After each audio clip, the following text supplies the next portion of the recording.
الرسول إذا سعى أو قالا، كانوا هنا يسقون غيم حياتنا، فمضوا وفينا ذكرهم يتعالى. رحلوا وألقوا في الضمير سؤالا، هل مثلهم نجم سما وتلالا؟ ملأوا الحياة مفاخرا بفعالهم، وزهت بهم دنيا الأنام دلالا. جيل الصحابة لا مثيل لعزمهم، هم سادته الدنيا هدى وفعالا ومواقف. بسم الله الرحمن الرحيم. الحمد لله رب العالمين والصلاة والسلام على سيد الأنبياء والمرسلين محمد وعلى آله و صحبه اجمعین. اما بعد، بینندگان بسیار عزیز و گرامی، السلام علیکم و رحمت الله و برکاته. با سلسله برنامه‌های سیرت خلفای راشدین رضوان الله تعالی علیهم اجمعین در خدمت شما عزیزان هستم. ابتدا از شما پوزش می‌طلبم که برنامه به دلیل پخش اذان عصر به افق تهران با چند دقیقه تأخیر شروع میشه.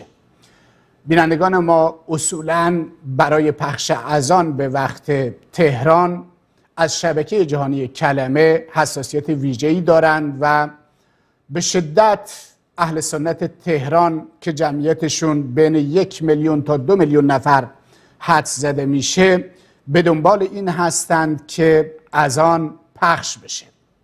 به این خاطر تلاش شبکه جهانی کلمه این هست که اذان رو پخش بکنه. امروز در رابطه با درس‌هایی از صلح امام حسن با امیر معاویه در خدمت شما عزیزان هستم. در جلسه گذشته ما صحبت کردیم که چگونه امام حسن رضی الله تعالی عنه با امیر معاویه مذاکره کرد و صلح کرد و تمام سرزمین‌های تحت تصرفش رو که بخش‌های زیادی از عراق، ایران، سرزمین حجاز، شبه جزیره عربستان و بخش‌های زیادی از اینها بود، همه رو دو دستی تقدیم امیر معاویه کرد. و بعد از اون هم صحبت کردیم که با امیر معاویه طبق روایات صحیحی که در کتب ما اومده و روایات متعددی که در کتب آخوندها اومده بیعت نمود.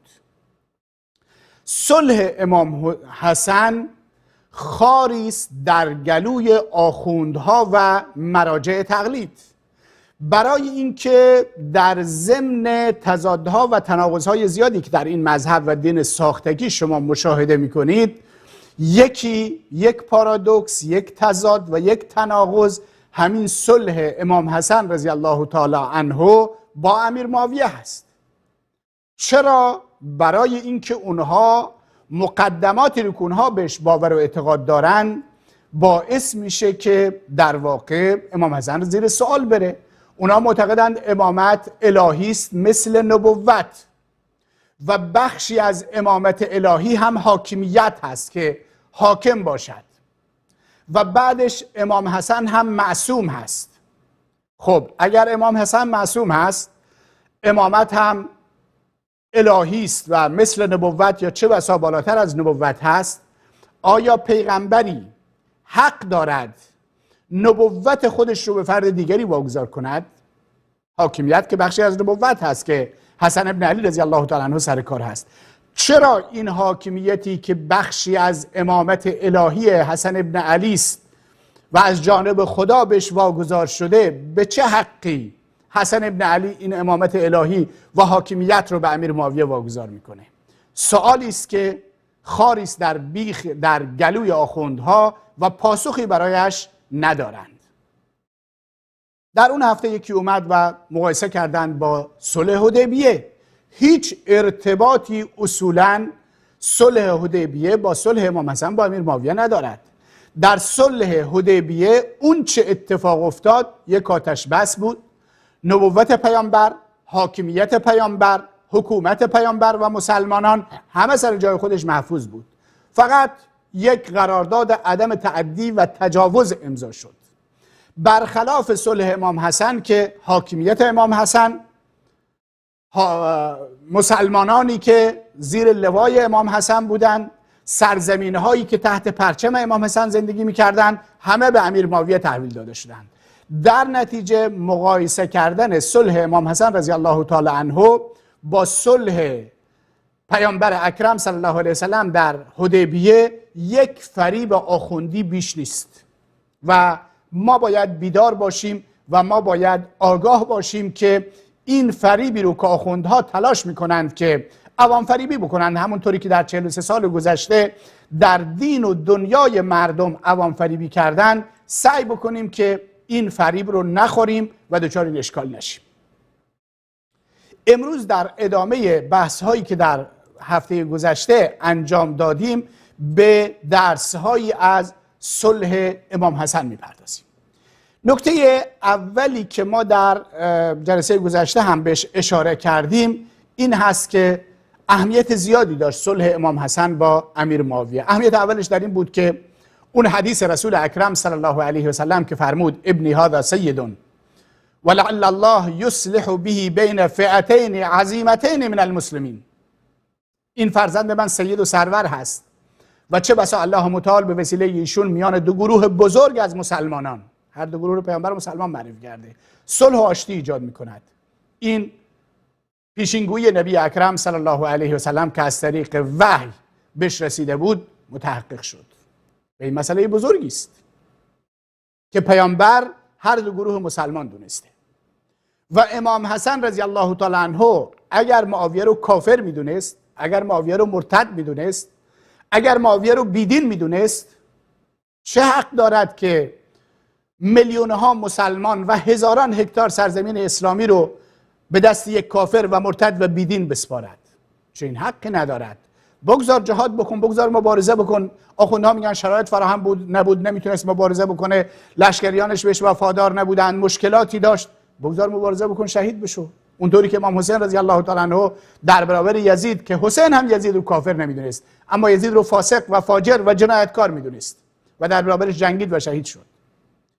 در نتیجه اون چه که این صلح، درس اولی که این صلح به ما میدهد که از یک طرف حدیث پیامبر اکرم صلی الله علیه و سلم متحقق میشه و از طرف دیگر امام حسن امیر معاویه رو مسلمان میدونه. اگر مسلمان نمیدونست و کافرش میدونست چرا باید در واقع با ایشون صلح بکنه و حکومت اسلامی رو، مسلمانان رو یک پارچه تحویل امیر معاویه بده؟ نکته دوم این هست که اهمیت صلح امام حسن در این هست که امام حسن صلح کرد تا از قتل و خونریزی جلوگیری بکند.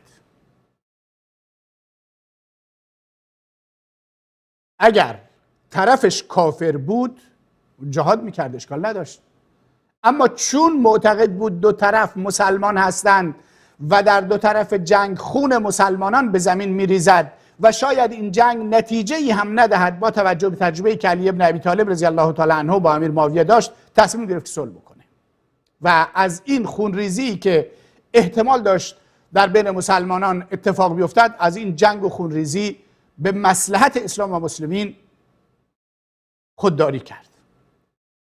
و این به ما درس میده که خواسته هایمون رو، چه بسا حقمون رو از حق خودمون هم در برابر مصلحت مسلمانان، در برابر مصلحت دعوت، در برابر مصلحت دین گذشت بکنیم. و امام حسن طبق شورای مسلمین، طبق انتخاب مسلمانان به خلافت رسید و خلافت حقش بود و آخرین خلیفه راشد رسول الله صلی الله علیه وسلم بود. ولی در این حال وقتی مصلحت مسلمانان رو در این دید که از حق خودش که مسلمانان بهش واگذار کرده بودند بگذرد، گذشت و خلافت و حکومت رو به امیر معاویه تحویل داد. باز هم تکرار میکنم و باز هم خدمت شما عزیزان میگم که اگر امامت امری الهی می بود، مثل نبوت می بود، مگر میتونست این امامت الهی رو که حاکمیت مسلمانان بخشی ازش هست به معاویه واگذار بکنه؟ حالا بخشش مسئله تشریع و قانونگذاری آخوندها میگن، ولی بخشش حق حاکمیت هست. چرا این حق حاکمیتش رو که آخوند میگه خدا بهش داده بود و ابوبکر و عمر و عثمان رو به خاطر اینکه حق امامت علی رو غصب کردن و حق حاکمیت علی رو غصب کردن کافر میدونن، چرا حسن کافر نمیدونن؟ اگر قرار باشد ابوبکر و عمر و عثمان چون حق حاکمیت علی رو غصب کردن، امامت الهی علی رو که همون حاکمیت هست غصب کردن، کافر می شود، پس حسن هم وقتی که امامتش رو و حق حاکمیتش رو که الهی بود واگذار کرد به معاویه، باید کافر بشه. اگر اعتقادات آخوندها و دیدگاه های آخوندها در این زمینه درست باشند. صلح انگیزه های زیادی داشت. یکی از انگیزه ها همونطوری که گفتیم مصلحت مسلمانان بود که حسن ابن علی رضی الله تعالی عنه مصلحت مسلمانان رو مد نظر قرار داد و به این خاطر با امیر معاویه وارد صلح شد. این روایت رو ببینیم که در البدایه و النهایه اومده، میگه باری به حسن ابن علی رضی الله تعالی عنهما گفته شد ای حسن، مردم میگویند تو دوست داری به خلافت برسی. حسن ابن علی فرمود مهتران عرب تحت فرمان و در اختیارم بودند و اگر با آنها دستور جنگ میدادم در کنار من میجنگیدند و اگر صلح میکردم آنها نیز صلح مینمودند، اما من با وجود آنکه چنین موقعیتی داشتم تنها برای رضای الله متعال از خلافت کنارگیری نمودم. این مصلحتی بود که امام حسن رضی الله تعالی عنه طبق اون چیزی که در البدایه و النهایه اومده صلح کرد. و در روایت دیگر که در موجب کبیر طبرانی اومده و سند این روایت هم حسنه، یعنی قابل استدلال هست، امام حسن رضی الله تعالی عنه گفتند که اگر خلافت واقعا حق من است پس من حقم را به معاویه واگذار نمودم و از این کار، البته حقی که مردم بهش واگذار کرده بودند، توجه داشته باشید، نه حق الهی. حق الهی رو اصلا نمیتونه واگذار بکنه، همونطوری که پیغمبر نمیتونه نبوتش رو به کسی واگذار بکنه. و از این کار قصدی جز رعایت مصالح امت اسلامی نداشتم. این درسی است که حسن ابن علی رضی الله تعالی عنه از صلحش با امیر معاویه به ما میدهد که در واقع رعایت حقوق امت اسلامی یکی از این ویژگی هاست. و حسن رضی الله تعالی عنه نمیخواست خونی ریخته بشود. این روایت رو ببینید. باری حسن ابن علی رضی الله تعالی عنهما فرمود از این ترسیدم که روز قیامت 70 یا 80 هزار نفر یا کمتر و یا بیشتر در حالی حاضر شوند که از رگهایشان خون جاری است و هر یک از آنان از خداوند خواستار رسیدگی به این باشد که خونش برای چه ریخته شده است. حسن به دنبال جلوگیری از خونریزی بود. چرا؟ برای اینکه این خونریزی رو در میان مسلمانان میدونست، جنگ داخلی میدونست. اگر خارجی می بود نگران این مسئله نبود، جهاد میکرد و مبارزه میکرد. من اینجا بیاد اون موضوع افتادم که مردم در واقع داستان درست کردند، البته خیلی هم از واقعیت دور نیست. میگن یکی خواب دید و گفت که خواب دیدم تا قیامت برپا شد و بالاخره تمام کسانی رو که خمینی در طول جنگ ایران و عراق به کشتن داده، صدها هزار نفر رو، الان البته خامنه‌ای خب تعدادشون خیلی بیشتر کرده در جنگ سوریه و یمن و عراق و منطقه، ولی به هر حال میگه من خمینی رو خواب دیدم تا قیامت شد و قیامت برپا شد و خمینی داره میگرده به دنبال حسین. میگن چیکار داری با حسین، چیکار داری؟ میگه والا من صدها هزار نفر در جنگ ایران و عراق در جاهای مختلف از دستم کشته شد، میخوام حسین برای این شهدا شفاعت بکنه که تکلیفشون روشن بشه، بینا نزد پروردگار شفاعت بکنه. شهدا هم که خب همه خون از بدنشون جاری است و در پیشگاه پروردگار حاضر شدن و وضعیتشون مشخص نیست. خمینی دنبال امام حسین میگرده، میگه رفت امام حسین پیدا کرد.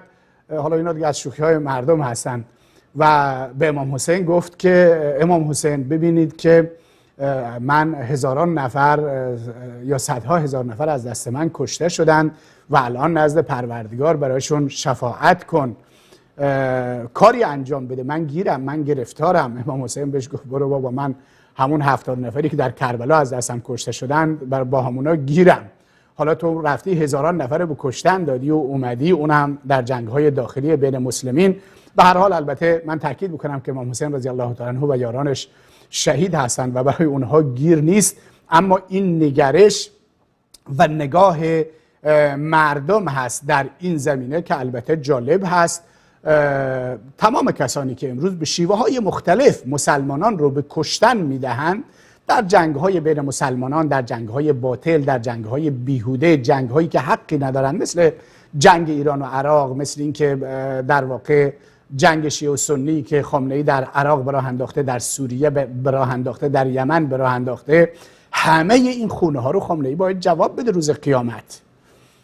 حسن ابن علی رضی الله تعالی عنه با وجود اینکه از نظر سیاسی حق با ایشون بود و مسلمانان ایشون انتخاب کردند، برای جلوگیری از خونریزی میان مسلمانان حکومت و خلافت رو واگذار کرد به امیر معاویه.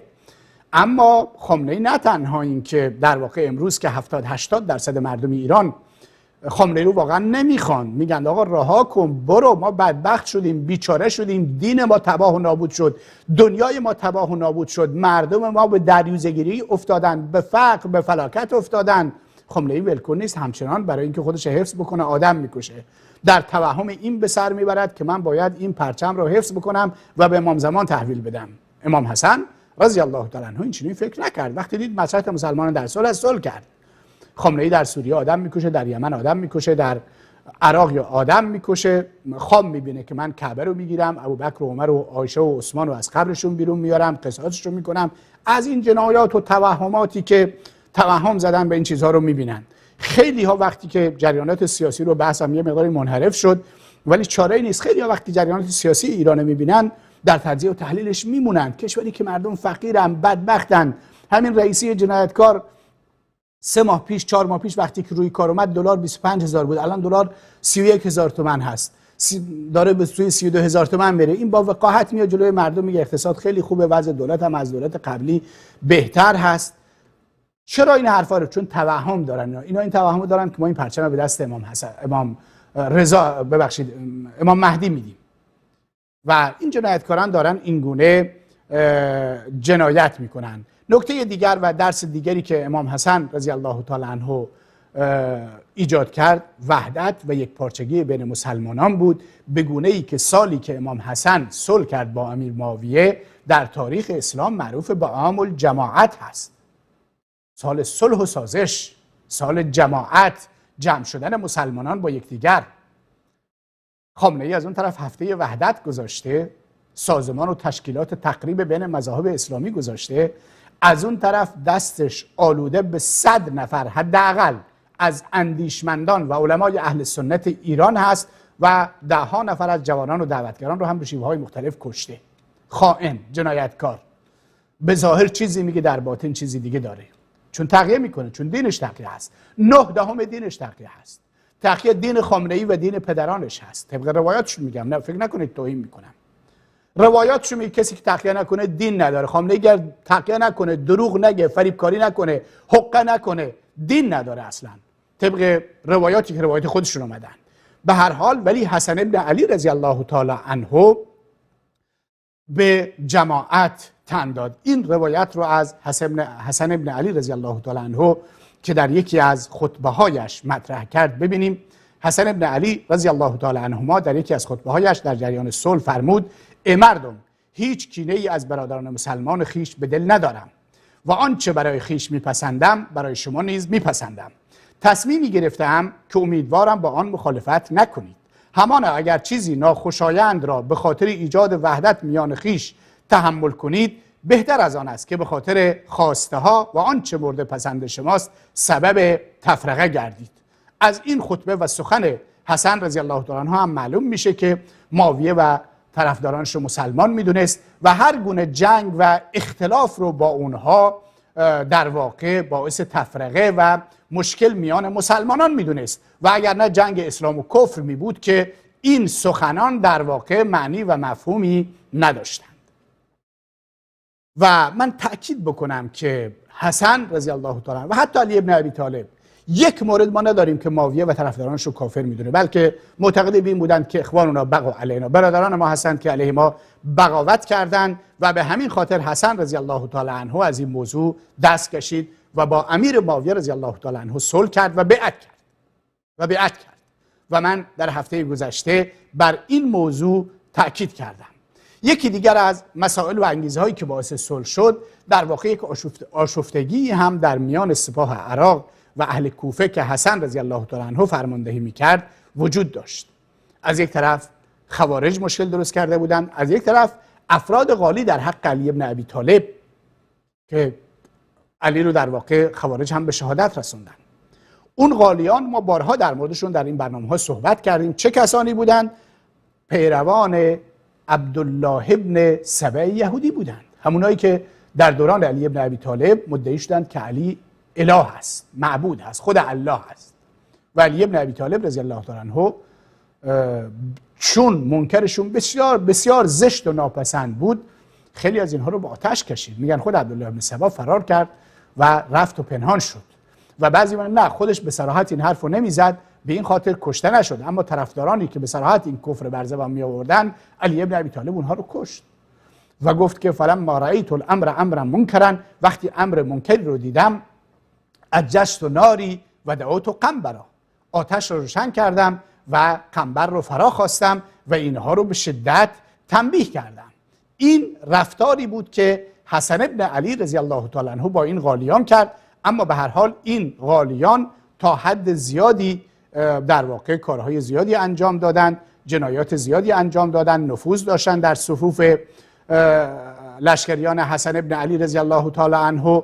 خوارج مشکل ایجاد می‌کردند.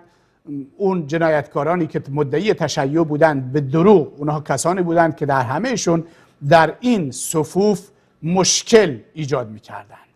خب بحث بعدی که مطرح میشه، بندهای صلحی که حسن رضی الله تعالی عنه با معاویه صلح کرد.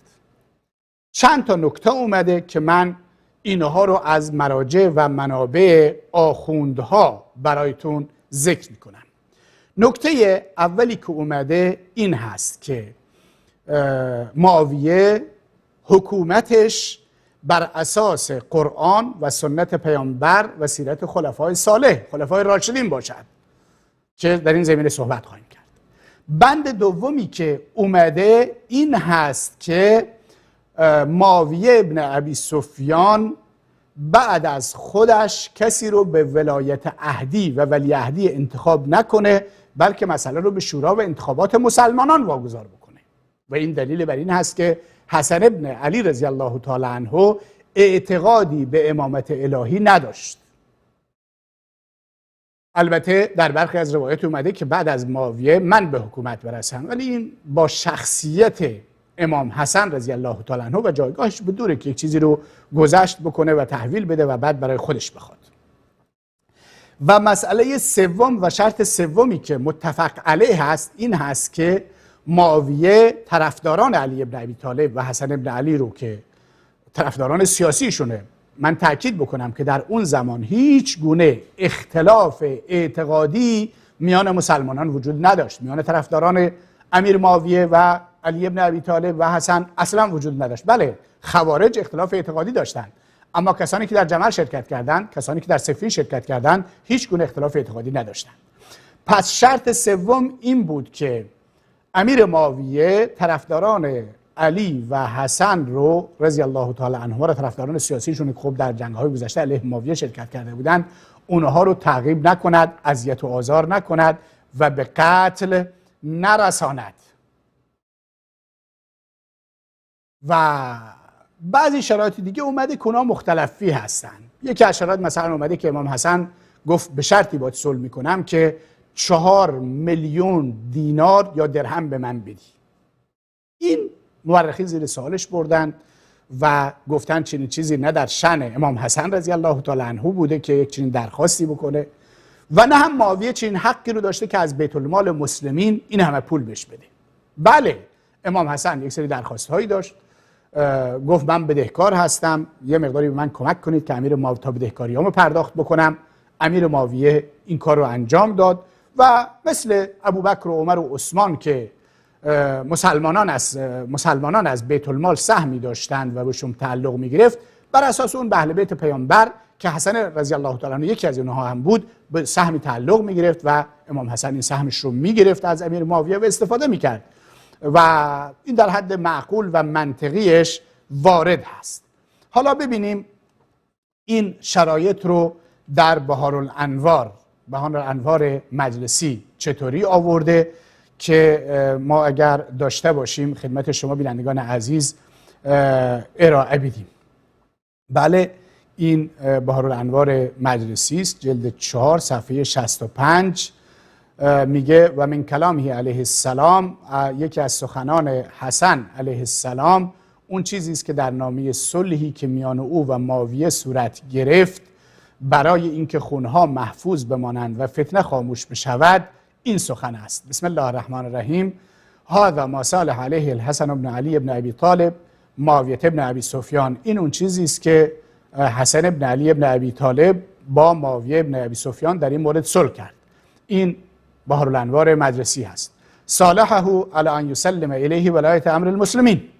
امام حسن صلح کرد با معاویه که ولایت، سرپرستی و حکومت مسلمانان رو به معاویه واگذار بکند. چه حقی دارد اگر ولایت امر الهی است و حکومت امری الهی است؟ حق ندارد امر الهی رو به معاویه واگذار بکند.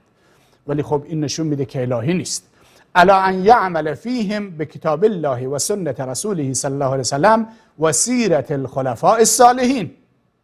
شرط اولش چی هست؟ وقتی من حکومت رو گفت به معاویه تحویل میدم، اینو بهارالانوار میگه، مجلسی آورده و دیگران زیاد آوردن، من فقط یکی دو مورد آوردم که در میان اونها به کتاب خدا عمل بکنه، به قرآن عمل بکنه معاویه، سنت پیامبر عمل بکنه و سیرت خلفای صالحین عمل بکنه. حالا این صالحین در بعضی از روایات جور دیگه اومده، راشدین اومده. ببینید این کتاب اوناست، مال ما نیست. این یک نگاه کنید، میایم پایین، این یک و فی المصدر در مصدر منبع جلد 2 صفحه 145 به جای صالحین اومده الخلفاء الراشدین، خلفای راشدین. پس امام حسن شرط میگذارد با امیر معاویه که به قرآن عمل بکنه، به سنت پیامبر و سیرت خلفای راشدین، یعنی ابوبکر و عمر و عثمان و علی و حسن. خب این یک شرطش. خب این سیرت مهم هست. معلوم میشه حسن ابن علی رضی الله تعالی عنه سیرت خلفای راشدین رو قبول داشته، راه و مسیر خلفای راشدین رو قبول داشته و بهش عمل میکرده. و وقتی با معاویه هم صلح میکنه، این اون چیزیست که اهل سنت میگن. این اعتقاد باور اهل سنت هست. عمل به قرآن، عمل به سنت پیامبر و عمل به سیرت و سنت خلفای راشدین، چون سیرت اونها بر منهج قرآن و سنت بوده، تفسیر قرآن و سنت بوده. و امام حسن این چیزی میگه. دوم، شرط دیگری که باز هم در همین کتاب اومده، ولیس لمعاویه ابن ابی سفیان ان یعهد الی عهد من بعده عهدا بل یکون الامر من بعده شورا بین المسلمین. معاویه این حق رو نداره، معاویه ابن ابی سفیان، که بعد از خودش ولیعهد انتخاب بکنه، بلکه مسئله بعد از معاویه در میان مسلمانان به صورت شورایی هست. یعنی انتخابات میشه، هر کس مسلمانان انتخاب کردن انتخاب بکنه. این دومین شرط امام حسن رضی الله تعالی عنه با امیر معاویه هست. شرط سوم، و علی ان الناس آمنون حیث کانوا من ارض الله فی شامهم و عراقهم و حجازهم و یمنهم و علی ان اصحاب علی و شیعته آمنون علی انفسهم و اموالهم و نسائهم و اولادهم. شرط سوم این هست که مردم در شام، در عراق، در حجاز، در یمن در امن و آسایش به سر ببرند. کسی حق ندارد، چون این مناطق تحت فرماندهی حسن و علی رضی الله تعالی عنهما بودند و بیم انتقامجویی معاویه میرفت. حسن رضی الله تعالی عنه با اونها شرط کرد با معاویه که مردم در امان باشند. و علی ان اصحاب علی و شیعتی، و اینکه اصحاب پیروان علی و شیعتی و طرفداران علی، اینجا شیعه به معنی شیعه امروز نیست. این جنایتکاران امروزی اصلا وجود نداشتند با این افکار اعتقادات. این شیعه یعنی طرفدار سیاسی، یعنی پیروان سیاسی علی ابن ابی طالب و علی بر جان و مال و همسر و فرزندانشون در امن و امان باشند.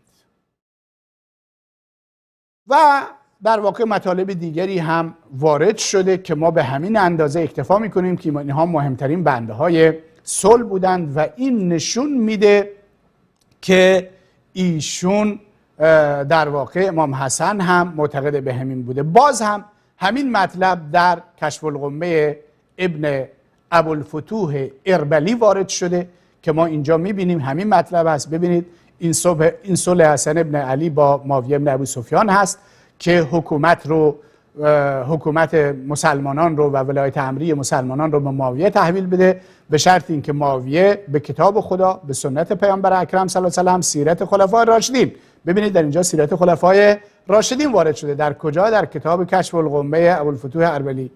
و باز هم معاویه بن ابی سفیان نباید ولیعهد انتخاب بکنه، بلکه امر رو به شورا و انتخابات مسلمانان واگذار بکند. همون روایت هست و مردم و طرفداران علی بن ابی طالب رضی الله تعالی عنه در صلح و صفا به سر میبرند.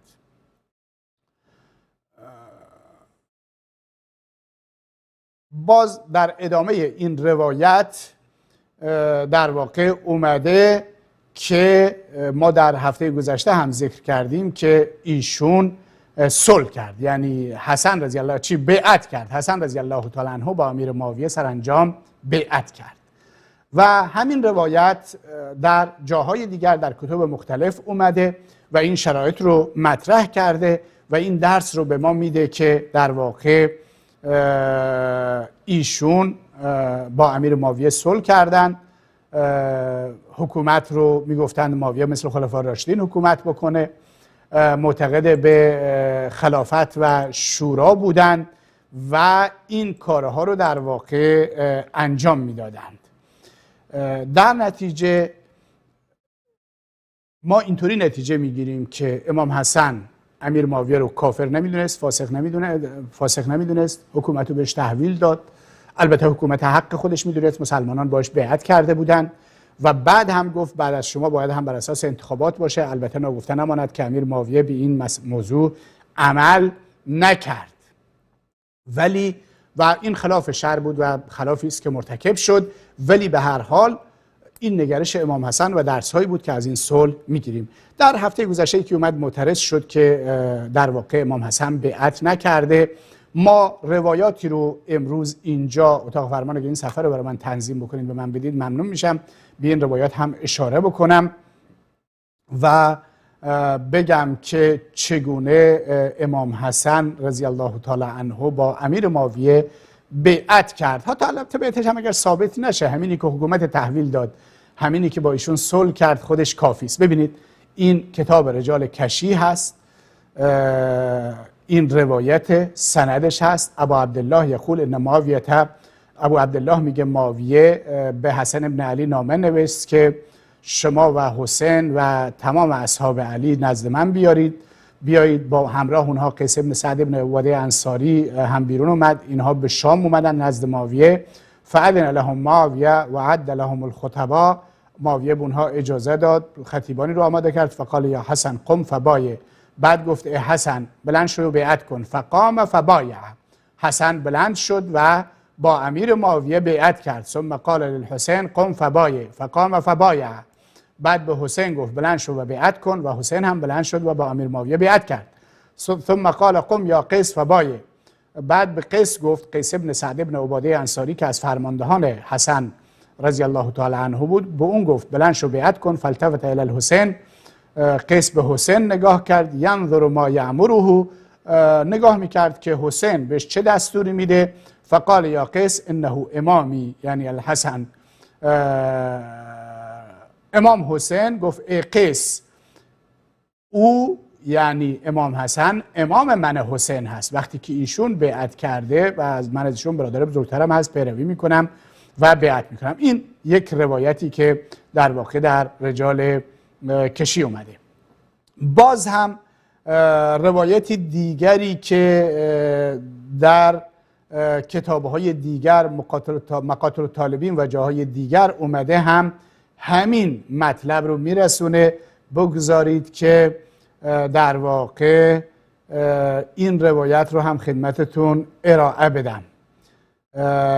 میگه که حدیث بعض فی حدیث بعض و اکثر اللفظ لابی عبید قال اتیت الحسن ابن علی، میگه نزد حسن ابن علی اومدم حین بایع معاویته، اون هنگامی که حسن ابن علی با معاویه بیعت کرد، فوجدت بفناء داره، حسن رو دیدم که در کنار خونهش هست، در حیاط خونهش هست، عنده رهطون، گروهی نزد ایشون هستند. به هر حال این روایت هم میگه که حسن ابن علی با معاویه بیعت کرد. همونطوری که میبینید در واقع روایت اول در رجال کشی بود و این روایت در کشف الغمه اربلی هست که در واقع این مطلب رو گفته. روایت زیاد هستن، ببینید این روایات رو در بهار مجلسی هم اومده که بیعت کرد و باز هم این روایت طولانی هم در ابوالفرج اصفهانی آورده، اعیان شیعه محسن الامین آورده، کشف الغمه اربلی و کتاب‌های مختلف بیعت امام حسن رو رضی الله تعالی عنه رو آوردن. ممنون و متشکر اتاق فرمان. خلاصه سخن امروز این که صلح امام حسن با امیر معاویه خیر و برکات زیادی داشت. یکی از مهمترین برکت‌هاش این بود که بعد از اینکه مدت‌ها فتوحات اسلامی متوقف شده بودند، چون مسلمانان بعد از شهادت عثمان رضی الله تعالی عنه دچار جنگ داخلی شده بودند، بعد از اینکه امام حسن رضی الله تعالی عنه با امیر معاویه صلح کرد، فتوحات اسلامی هم در سرزمین روم پیشرفت‌های قابل توجهی کردند در مرزهای روم و هم در مناطق ماوراءالنهر و ایران پیشرفت‌های قابل توجهی کردند. خب به همین اندازه اکتفا می‌کنیم امروز و یک میان برنامه می‌بینیم و بعد از اون دیدگاه‌های شما بینندگان عزیز رو با یکدیگر می‌بینیم و می‌شنویم.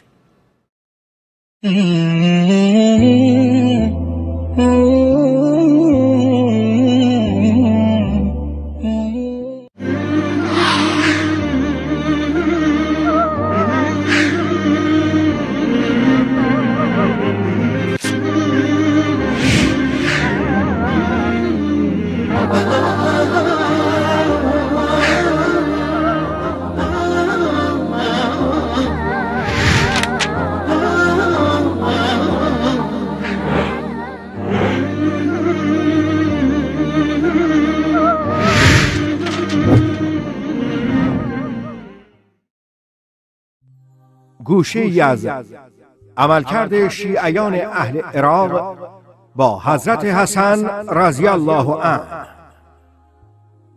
در کتاب سیره حسن رضی الله عنه اثر دکتر محمد علی سلابی متخصص معاصر در تاریخ اسلام چنین آمده است: پس از اینکه مذاکرات و گفتگوهای حسن ابن علی و معاویه رضی الله عنهم پیرامون صلح به نتیجه رسید، حسن رضی الله عنه در صدد آن برآمد که ذهن پیرو بردند تا وی را به قتل برساند. اما خداوند متعال این بار نیز او را از این سوء قصد.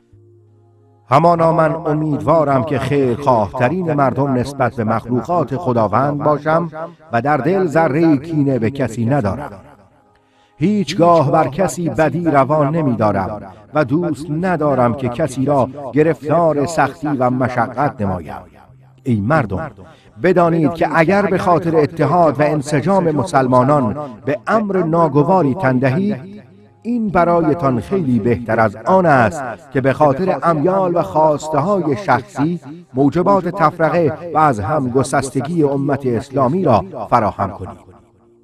ای مردم، تصمیمی که من برای شما گرفتم از تصمیمی که خودتان برای خویش گرفته اید بهتر است. پس با من مخالفت نکنید و آنچه را که میگویم بپذیرید. خداوند من و شما را بیامرزد. پس از آن که سخنرانی حسن رضی الله عنه پایان یافت، برخی از شیعیانش به یکدیگر نگریستند و گفتند: به خدا سوگند که حسن ابن دجله قرار دارد. منتظر حسن ابن علی رضی الله عنه نشست به محض اینکه حسن ابن علی رضی الله عنه به آنجا. حسن ابن علی رضی الله عنه را پس از این ماجرا به مدائن بردند. سپس خیر القرون مواقفا و مثالا تبعوا الرسول إذا سعى أو قالا كانوا هنا خيم حياتنا، فمضوا وفينا ذكرهم يتعالى. رحلوا وألقوا في الضمير سؤالا، هل مثلهم نجم سما وتلالا؟ ملأوا الحياة مفاخرا بفعالهم، وزهت بهم دنيا الأنام دلالا. جيل الصحابة لا مثيل لعزمهم، هم سادته الدنيا هدى وفعالا ومواقف. با عرض سلام مجدد خدمت شما بینندگان عزیز و گرامی، با برنامه سلسله برنامه خلفای راشدین در خدمت شما بینندگان عزیز و گرامی هستم. شماره تلفن برنامه و شماره واتساپ برنامه از همین لحظه زیرنویس میشن و شما عزیزان میتونید تماس بگیرید و دیدگاه هایتون رو در این زمینه مطرح بکنید. من یادآوری بکنم خبری که الان اومد، خبر تکان دهنده ای که آقای خالد شهبخش، زندانی که گفته میشه 25 سال حبس داشته در زندان زاهدان، امروز و تعدادی دیگر به صورت انتقام جویانه در زندان زاهدان اعدام شدند. علت اینها این هست که یک درگیری چند روز پیش در دشت سمسور، در واقع منطقه جنوب کرمان اتفاق افتاده بود و اونجا تعدادی از افراد طایفه شهبخش با نیروهای نظامی و یگان ویژه درگیر شده بودند و یگان ویژه تلفاتی دادند و اونجا 2 نفر از طایفه شهبخش هم کشته شده بود. ظاهرا نظام برای انتقام گیری در حال کشتن این جوانان هست و امروز آقای خالد شهبخش رو اعدام کرده.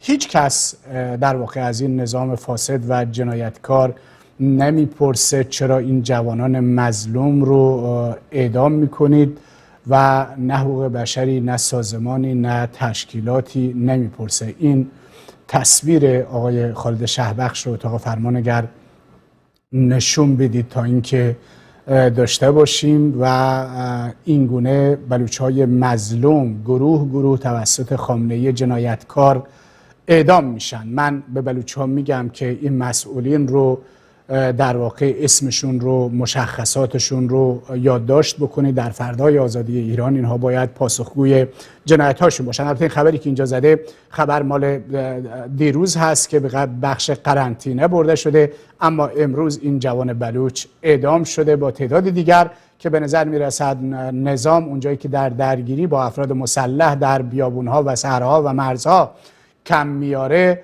به زندانها پناه میبره و جوانان بلوچ رو که چه بسا به جرمهای دیگر و موارد دیگر در زندان هستند اعدامشون میکنه.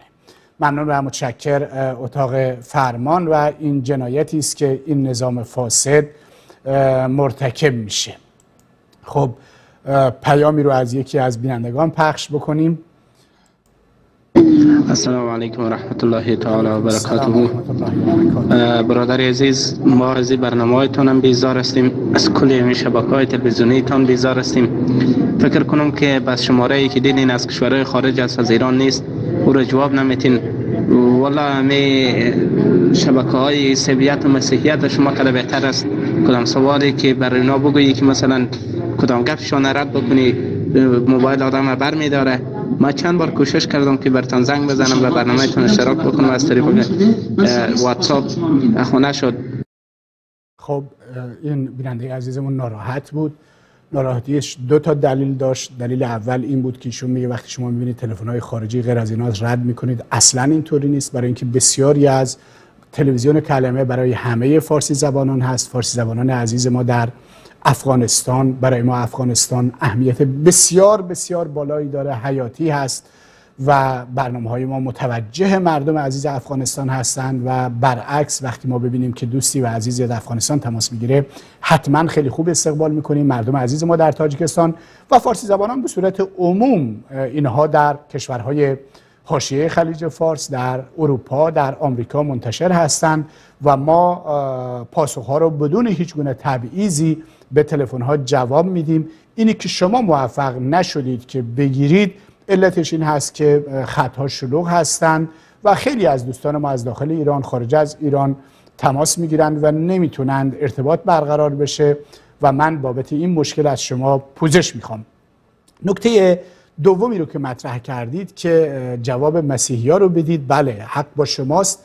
باید بخشی از کار تلویزیون و رسانه پاسخ به تبشیری های مسیحی باشه می بود یا حداقل پررنگتر می بود. تا جایی که من میدونم بعضی از دوستان ما من جمله آقای امیر شکری و دیگران دارن این کار رو انجام میدن، ولی به هر حال باید پررنگتر می بود. ولی خب واقعیت این هست که شمشیر خامنه‌ای و شیعه گسترانی ابلهانه بالای سر ماست. فعلا دنیای مسیحیت با ما حداقل این هست که با شمشیر جنگ نداره. خامنه‌ای داره در ایران، در افغانستان، در پاکستان، در سوریه، در یمن، در عراق آدم میکشه، میگه من دین من حق است، دین شما دیگران باطل هست و باید کشته بشید. و در برابر این زورگویی های ایشون ما باید ایدئولوژیش رو باطل اعلام بکنیم و بگیم که ایدئولوژیش باطل است. من تصورم بر این هست که اینی که ما رد ایدئولوژی تشیع افراطی رو در رأس برنامه هامون قرار دادیم، کار بسیار مثبتی انجام دادیم برای اینکه ملت ایران و ملت‌های منطقه از دست این ایدئولوژی فاسد، باطل، تکفیری نجات پیدا بکنن. قطعاً این چیز مثبت و خوبی است. خب چون تماس‌ها خیلی زیاد، باز هم تاکید بکنم دارن میان ولی قطع میشن و ما نمیتونیم تماس‌ها رو داشته باشیم. علت شاید شلوغ بودن خیلی زیاد خط هاست که خط‌ها به شدت شلوغ هستن. امیدوارم این مشکل برطرف بشه و ما بتونیم تماس‌های شما بینندگان عزیز رو داشته باشیم. نخستین بیننده‌ای که در خدمتتون هستیم. سلام علیکم و رحمت الله و برکاته. علیکم السلام و رحمت الله. اسم شریفتون؟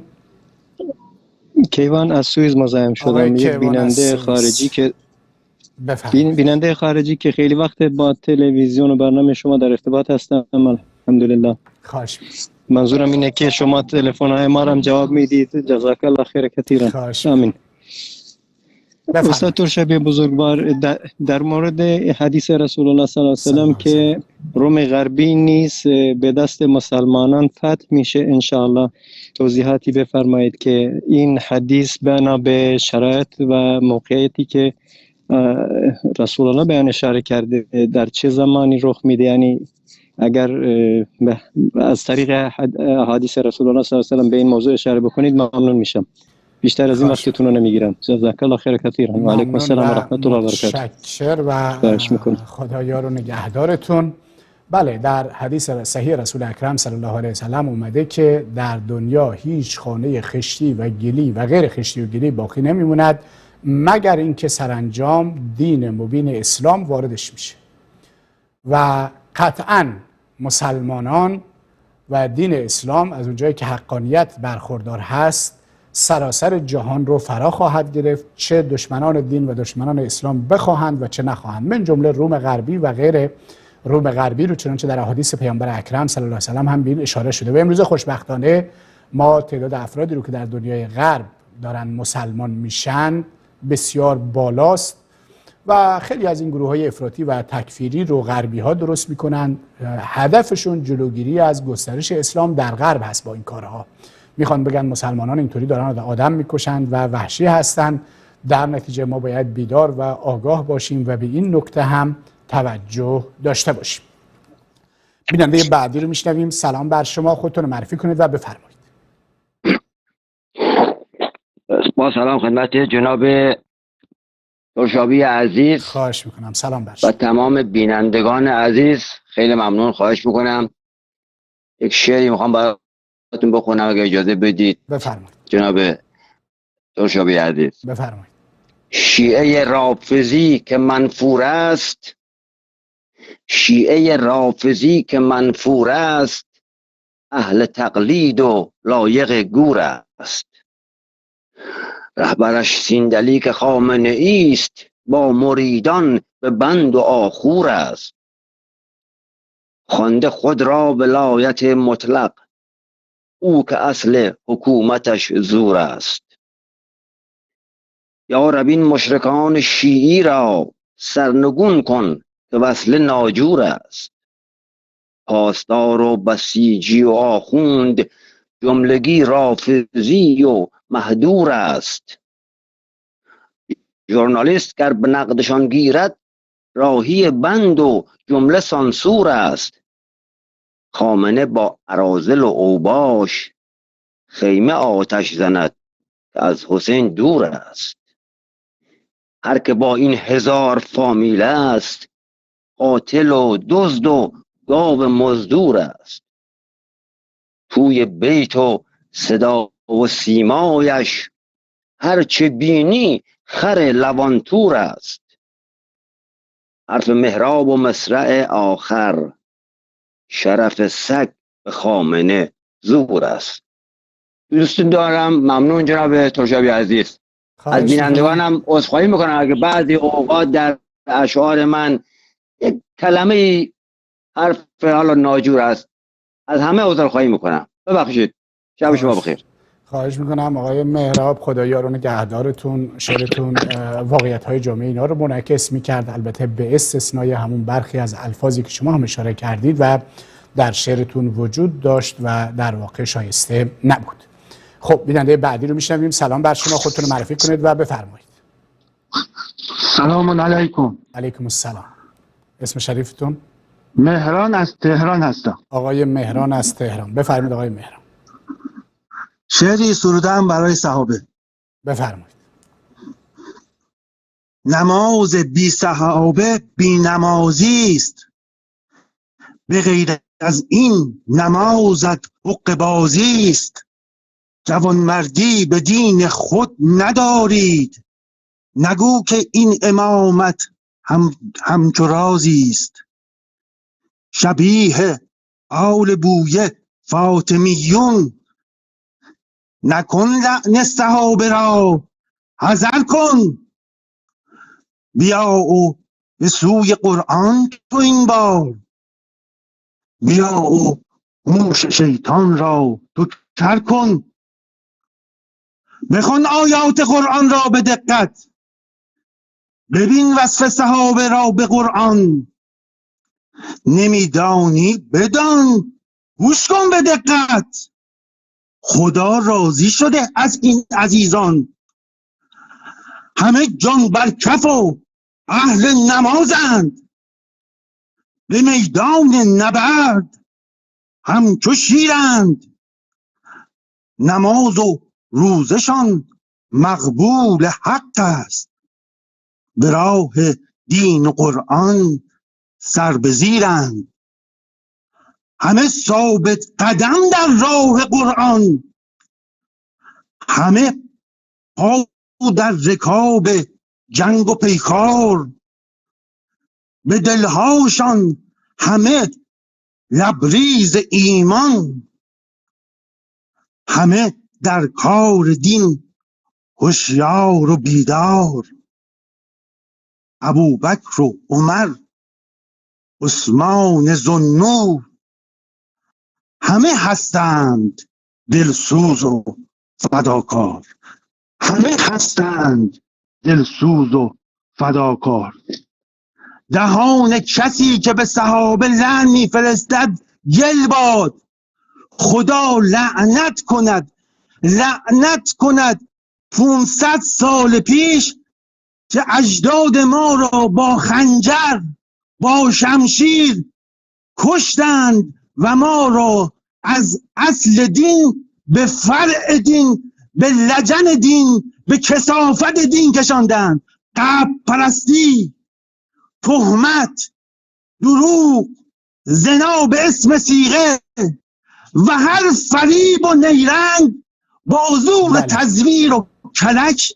این آخوند دروغگو، این آخوند عوام فریب انسانها رو فریب دادن. و السلام علیکم و رحمت الله و برکاته.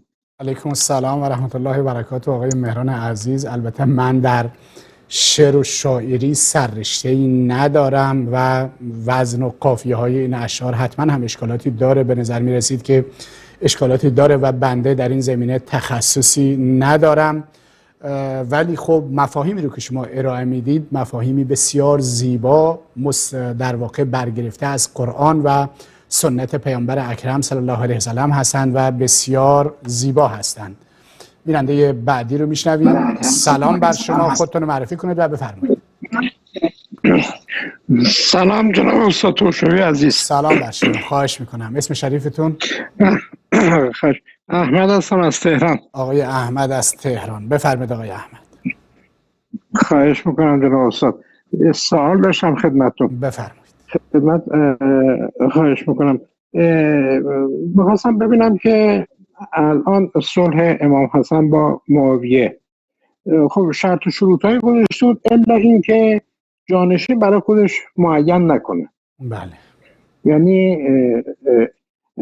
همین ولایت فقیه نمیشه، یعنی شخصی بیاد رأس کار 20 سال 30 سال رأس کار بمونه و حالا فرض ما بر این بگیریم که جانشین هم برای خودش تعیین نکنه، ولی الان همین ولی فقیهی که ما الان در ایران داریم همین نیست.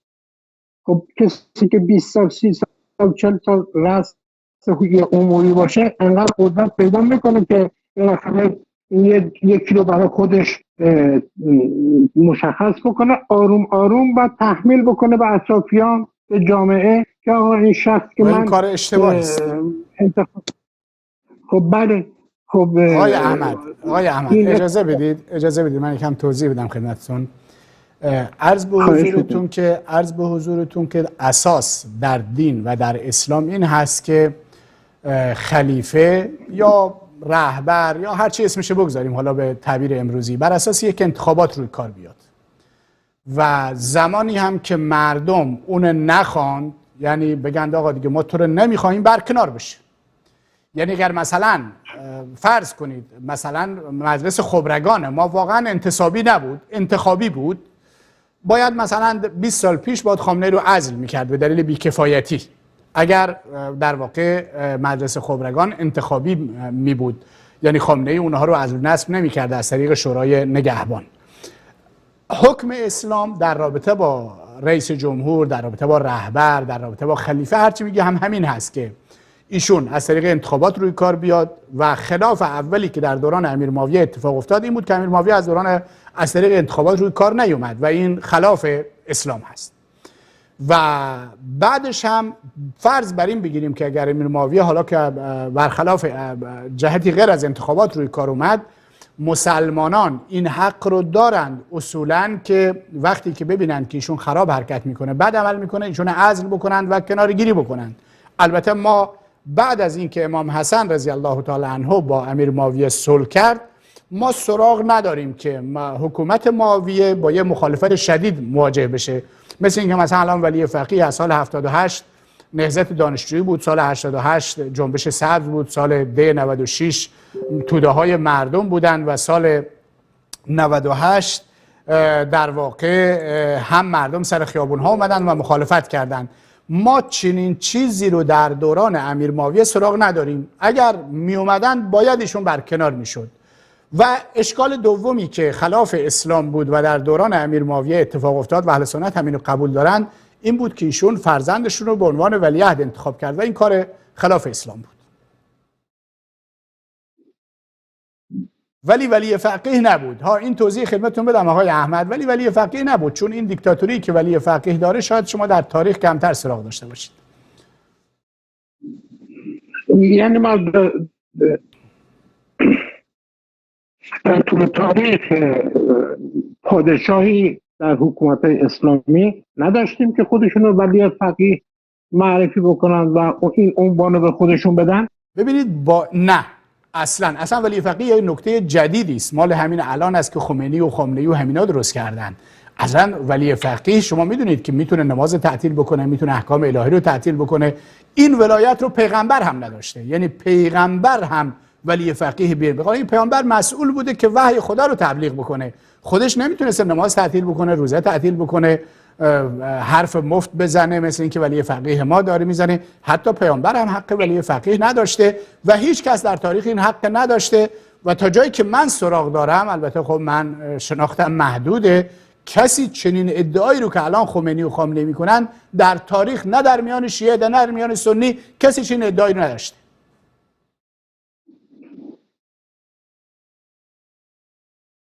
بله آقای احمد. بله، الان حکومت‌های پادشاهی این قدرت رو ندارن، قدرتی که ولی فقیه داره. نه ما نه که این ادعا رو ندارن. مثلا در عربستان سعودی آقای احمد، مثلا در عربستان سعودی یک حکومت پادشاهی است، ولی اون برای خودش این حق قائل نیست که نماز تعطیل بکنه، دین رو تعطیل بکنه. اون برای خودش قائل نیست که هرچه من گفتم دینه، اصلا دنبال این نیست، اصلا قائل به این نیست. درش زمین تا آسمان فرق میکنه. حالا درسته که از نظر سیاسی حکومت دست یک نفر هست، تشکیلات بالاخره متفاوت هست، انتخابات نیست، شورای به اون معنی وجود نداره، ولی اصلا این ادعایی که ولی فقیه در تهران داره ندارن. شما ببینید مثلا همین حکام سعودی میگن اسم اونشون میگذارن خادم الحرمین شریفین، خدمتگزار حرمین شریفین.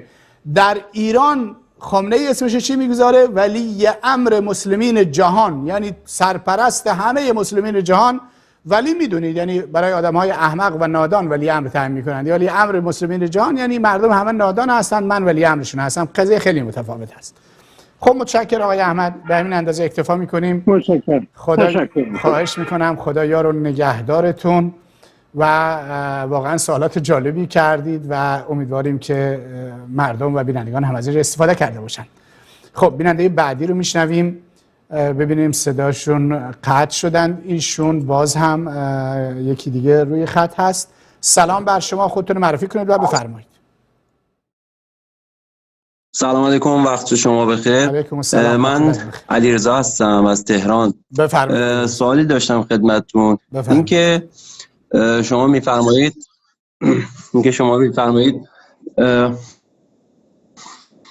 ایران و حالا شیعیان در کشورهای مثل عراق هستند و در سوریه دارن جنگ افروزی میکنن، اما من برام سواله، شما عربستان و یمن رو چطور میبینید؟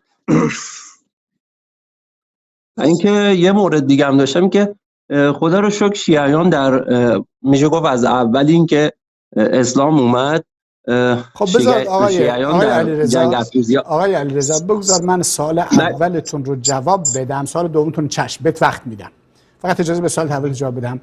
در یمن شما تاریخ یمن میدونید، یعنی این تاریخ 10-15 سال اخیرش رو.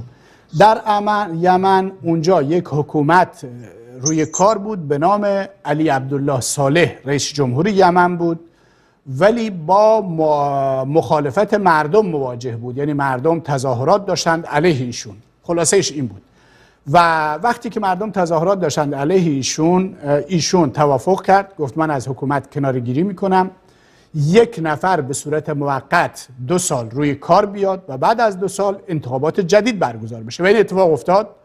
علی عبدالله صالح برکنار شد، معاون علی عبدالله صالح عبدالرب هادی منصور روی کار اومد به عنوان یک حکومت موقت که 2 سال بعد در یمن انتخابات بشه. مثلا مسئله فرض کنید که در مصر اتفاق افتاد، مسئله که در تونس اتفاق افتاد، مسئله که در جاهای دیگه اتفاق افتاد.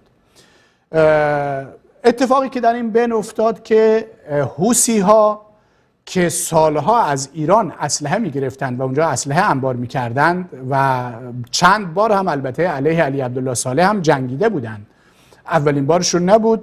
در این فرصتی که حکومت موقتی در اونجا وجود داشت که قرار بود بعد از 2 سال انتخاب بشه، حوثی ها با اسلحه نه با انتخابات حمله کردند به صنعا رو گرفتند و باعث شدند علی عبدالله صالح که حکومت قانونی اونجا بود از صنعا خارج بشه و بیشتر یمن رو گرفتند اینها. و بعدش به این اکتفا نکردند، گفتند که ادعا کردند که قسمت‌هایی از خاک امارات، قسمت‌هایی از خاک عربستان سعودی هم مال ماست. البته ایران به اونها خط و ربط میداد، قاسم سلیمانی به اونها خط و ربط میداد و این ادعا رو کردند. وقتی این ادعا رو کردند، یک ائتلاف عربی به رهبری عربستان سعودی تصمیم گرفت به اونها حمله بکنه. در نتیجه اونجا اساس فتنه، اساس فساد رو قاسم سلیمانی گذاشت، خامنه‌ای گذاشت که حوثی‌ها رو مسلح کرد و نگذاشت که در اونجا در یک روند انتخابات و در یک روند مدنی قدرت تغییر بکنه و بعد هم کشورهای همسایه رو تهدید کردن، مثل که ایران الان در عراق حضور داره، عراق تهدید میکنه، در یمن حضور، در سوریه حضور داره، در یمن و جنایت میکنه. در نتیجه اون چه که در یمن هم میگذرد نتیجه شیعه گسترانی ابلهانه خامنه‌ای است. بله، سال دومتون میتونید مطرح کنید آقای علیرضا. بله، سوال دوم اینه که خب خدا رو شکر ما در تاریخ دیدیم شیعیان میشه گفت شروع جنگ ها رو نداشتن و مخصوصا همین در جنگ تحمیلی هم که به ایران بود خدا رو شکر ایران شروع نکرد. اما اتفاقا آقای علیرضا اجازه بده من جواب شما رو گوش دادم. من جواب شما رو گوش دادم، بذارید سوال من کامل تموم بشه لطفا. بله، و از اول اسلام اونجوری که در تاریخ دیدیم دیگه نمیشه حالا کتمان کرد، شیعیان در حملاتی همچون به ایران وجود نداشتن، یعنی حضور نداشتن.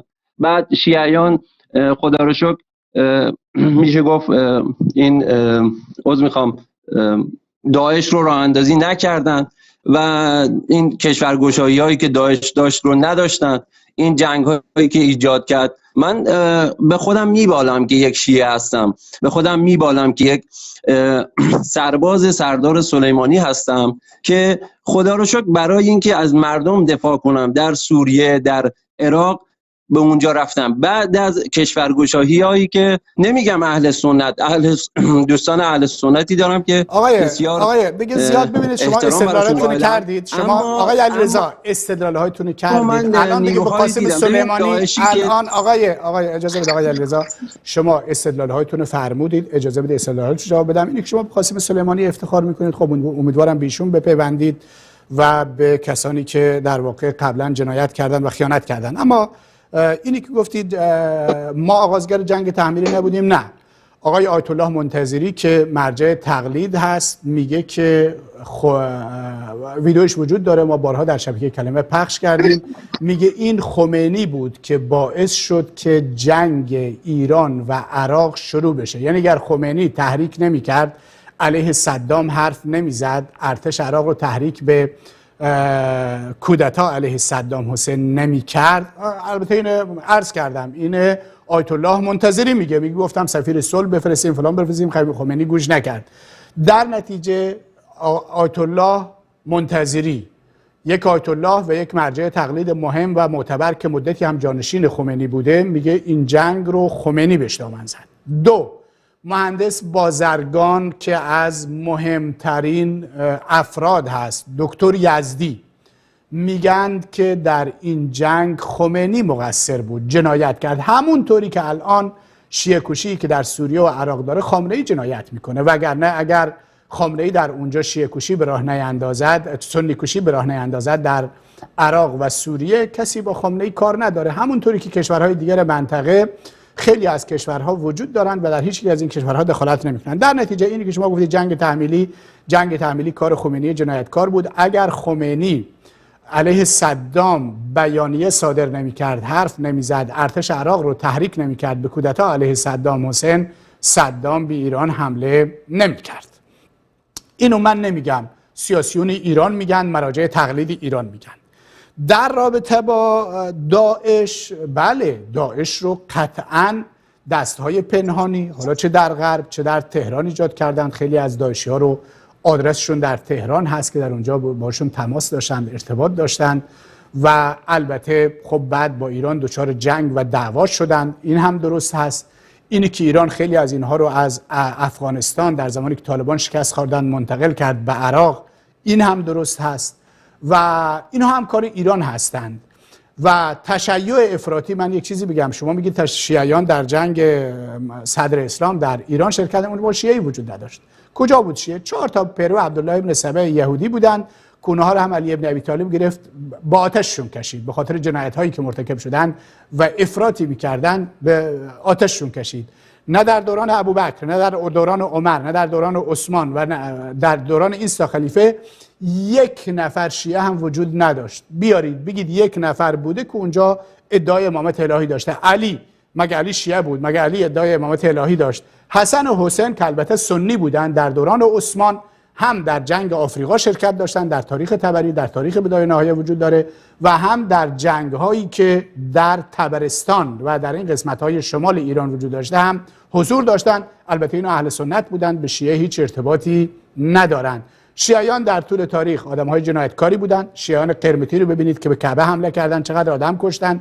شیعیان فاطمی رو ببینید که در زمانی که صلاح الدین ایوبی داشت با غرب می‌جنگید، با مسیحیت و رومی ها می‌جنگید، از پشت خنجر می‌زدند که صلاح الدین ایوبی مجبور شد اول دولت فاطمیون ساقط بکنه. دولت عثمانی زمانی که داشت در اروپا پیشرفت می‌کرد، در همین آلبانی امروز، در همین بوسنی هرزگوین، اینها آثار دولت عثمانی هستند که اونجا مسلمانشون کرد و داشت پیش میرفت تا کل اروپا رو مسلمان بشه. صفویه رو در تهران درست کردند غربی‌ها و از پشت به مسلمانان حمله کردند و نگذاشتند اسلام پیشرفت بکنه. الان هم اگر جریان تشیع در تهران حاکم نمی بود، مسلمانان خیلی پیشرفت میکردند. خامنه‌ای رو در اینجا آوردن تا اینکه مسلمانان به جان همدیگر بیفتند و یکدیگر رو بکشند. و اگر این حکومت مذهبی فاسد تهران نمی بود، نه ما در عراق جنگ شیعه و سنی داشتیم، نه در سوریه جنگ شیعه و سنی داشتیم، نه در افغانستان، نه در پاکستان و نه در یمن، و هیچ یکی از این کشورها هم تخریب نمیشد.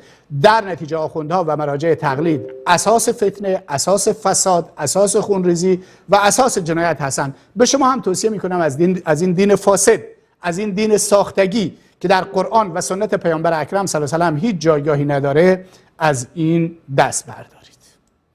خب متشکر، به همین اندازه اکتفا می‌کنیم. نه دیگه آقای علیرضا، قرار نیست که کل وقت برنامه رو در اختیار شما بگذاریم. دوستان زیادی روی خط هستند و باید به اونها هم جواب بدیم. بیننده بعدی رو میشنویم. سلام بر شما، خودتون معرفی کنید و بفرمایید. سلام و عرض ادب آقای مهندس ترشاوی عزیز. خواهش میکنم. وحیدالدین هستم. خوبی شما؟ آقای وحیدالدین ممنونم، متشکرم. من مهندس نیستم. بعد مهندسین اعتراض میکنن میگن چرا شما خودتون مهندس میدونید؟ ما زحمت کشیدیم 4 سال 6 سال درس خوندیم. شما در واقع خودتون، البته خامنه‌ای میگن استثناء مهندس هست چون خیلی از چیزا رو مهندسی میکنه. بفرمایید آقای وحیدالدین. قربونت برم، خیلی خوشحالم که دوباره صداتون میشنوم. سلامت باشید آقای وحیدالدین. بفرمایید. آقا من یه سوال دارم از خدمتت و اونم این که خب قبلا من اینو گفتم، حالا خدمت آقای مهندس هاشمی عزیز به خصوص، با اینکه من تو یک خانواده سنی به دنیا آدم دو رگه هستم، مادرم شیعه بود، پدرم سنی، ولی در مجموع اصلا کاری به مسائل دین و نمیدونم مسائل پیرامون حاشیه دین اصلا کاری نداشتیم، یعنی فقط کلاهبند. در نتیجه در حال تحقیق و بررسی هستم، همچنان تا از زمانی که با شبکه شما، شخص شما و آقای هاشمی آشنا شدم. اما سوالی که برام پیش اومده آقای ترشاوی در مورد عدالت خداونده، اونم این که مثال میزنم واسه آقای ترشاوی، اگه میتونی اینو برای من تفهیم کن. اونم این که مثلا آدمی هستش که توی زندگیش، توی کارش، توی کاسبیش تمام اصول و موازین انسانی و اجتماعی رو رعایت میکنه، کم فروشی نمیکنه، گرون فروشی نمیکنه، هیزی نمیکنه، حلال و حروم رو رعایت میکنه، ولی از اون ور مثلا شما آدمی رو میبینید که پایبند هیچ کدوم این مسائل نیست، ولی کاسبیش به راه، نمیدونم زندگیش رونق داره و در مورد این موضوع میخواستم بهم توضیح بدی چرا اینجوریه و اصلا چی کار باید بکنیم که بیشتر بشه، نمیدونم رونق بیشتری تو کار و زندگی داشته باشی. توضیح بدید آقای وحیدالدین، خواهش میکنم. جانده. اول اینکه عدالت اصولاً در جایی مطرح هست که حق و حقوقی باشه. یعنی چی؟ مثلا یک پدر فرزندانش برش حق دارن، باید بین این دوتا فرزندش عدالت بکنه. مثلا ما در کشور ایران زندگی میکنیم، ما یک حق و حقوقی داریم بر حکومت، حکومت باید اون حق و حقوق ما رو چکار بکنه؟ رعایت بکنه و عدالت بکنه. اما وقتی که نوبت به خدا میرسه، هیچ کس حق و حقوق واجبی بر خدا نداره. یعنی من نمیتونم بگم که مثلا به عنوان مثال من نمیتونم بگم که حالا که من کار کردم، تلاش کردم، زحمت کشیدم، بر خدا واجبه که بر من پول بده. برای اینکه این نکته برایتون بهتر در واقع برای بینندگان و شما بهتر جا بیفته، شما فرض کنید یکی مثلا فرض کنید کنار خیابون داره میره 100 تومن پول داره، 2 تا فقیر میبینه، مثلا به یک فقیر 20 تومن میده، به یک فقیر 50 تومن میده. آیا میشه گفت مثلا این آدمی که این کار کرده ظلم کرده، ستم کرده به یک نفر؟ نه قطعا خب در نتیجه وقتی که میگیم نمیتونه، بالاخره دلش خواسته به یکی 50 تومن داده، به یکی 30 تومن داره، نه. چرا نمیگیم ظلم کرده؟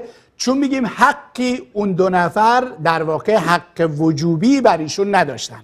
پس وقتی که نوبت به الله متعال میرسه، هیچ کس ما حقی بر خدا نداریم که ازش طلبکار باشیم، بگیم حالا فلانی کار کرد پولدار شد، ما کار کردیم پولدار نشدیم. نه، خدا بر اساس تفضل و احسانی که داره و بر اساس مصلحتی که خودش میدونه و ما ازش اطلاع نداریم، به یکی پول میده، به یکی پول نمیده، به یکی رو فقیر میکنه، یکی رو نادار میکنه و این در واقع عدالت خدا رو خدشه‌دار نمیکنه. این یه نکته.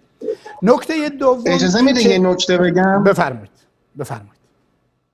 ببخشید حرفتون رو قطع کردم. یه پرانتز، من در رابطه با مصلحت خداوند هیچ حرفی ندارم. بله، معیشت و مصلحت خداوند رو هیچ دخل و تصرفی ما نمیتونیم بهش داشته باشیم، ولی که مگر خداوند رحمان و رحیم نیست، قادر مطلق نیست، و اینکه خداوند رزاق و روزی دهنده نیست، و نه اینکه ما فقط باید از خداوند طلب روزی بکنیم و نه غیر خداوند. پس این چی میشه؟ نه، اینی که ما از خداوند فقط طلب روزی بکنیم این که درسته. این که خدا رحمان و رحیم، در همون چارچوب مصلحت شاید همون رحمت خدا، رحیم بودن خداوند تقاضاش اینه که مثلا من ترشابی میلیاردر نباشم، اگر میلیاردر شدم طغیان میکنم و در واقع دچار مشکل میشم، یا فلانی اینطوری باشه. در چارچوب همون رحمان و رحیم بودن خداست.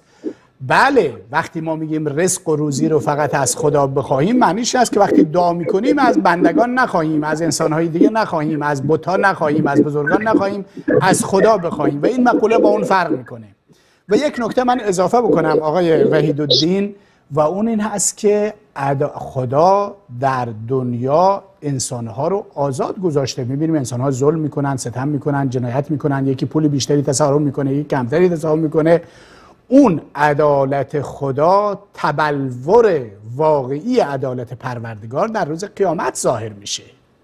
یعنی دنیا دار عمل هست، خدا آزاد گذاشته انسانها رو. شما میتونید این سوال همینطوری بپرسید، چرا یک انسانها در حق انسانهای دیگه جنایت میکنن، ستم میکنن، عدالت خدا کجاست؟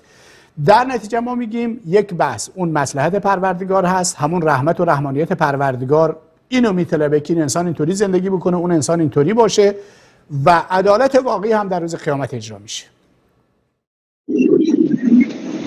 پس وقتی خداوند انسان رو خلق میکنه برای اینکه در این دنیا خوب زندگی کنه و از نعماتی که بهشون ارزانی داشته بتونن درست استفاده کنن، چی؟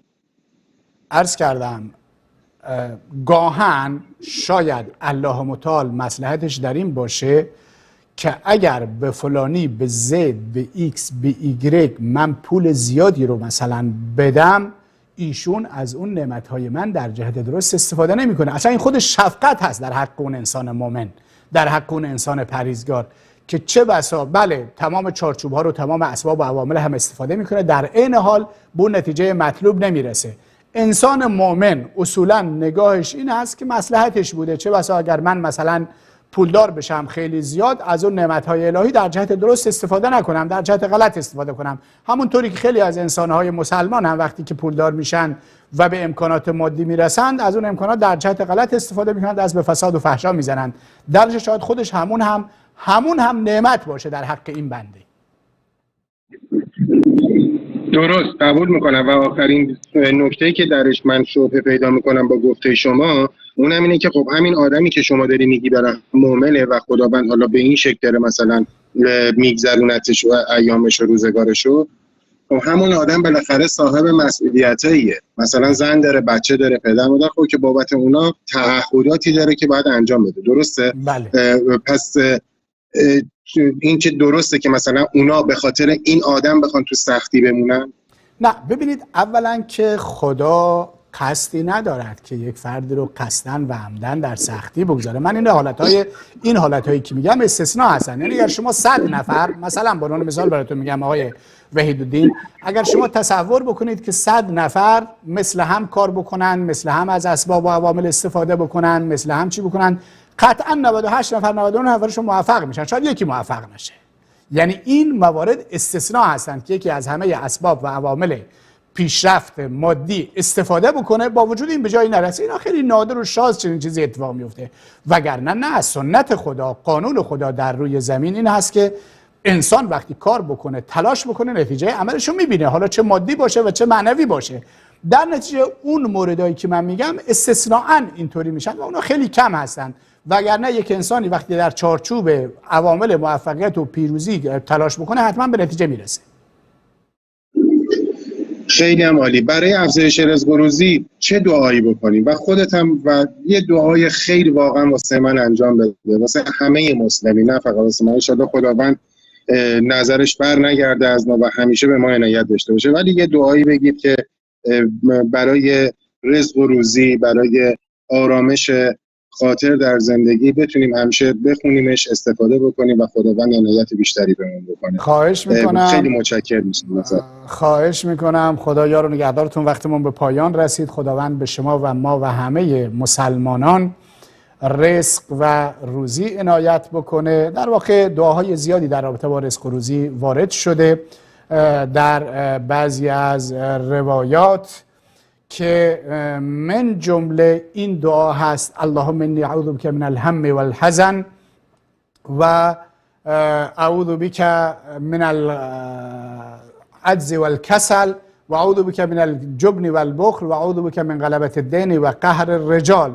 و دعاهای دیگری هم اومده: اللهم مالک الملک تؤتی الملک من تشاء و تنزع الملک ممن تشاء و تعز من تشاء و تذل من تشاء بیدک الخیر انک علی کل شیء قدیر. رحمان الدنیا والآخره و رحیمهما توتیهما من تشاء و تمنع منهما من تشاء. ارحمنی رحمتا تغنینی بها عن رحمت من سواک. و اللهم لا مانع لما اعطیت ولا معطی لما منعت ولا ینفع ذا الجد منک الجد. همه این دعاها مفید هستند. وقتمون به پایان رسید. ممنون و متشکر و خدا یار و نگهدارتون و با شما بینندگان عزیز هم خداحافظی میکنم تا جلسه دیگر. خدا یار و نگهدارتون. خیر القرون مواقفا و مثالا تبع الرسول اذا سعى او قالا كانوا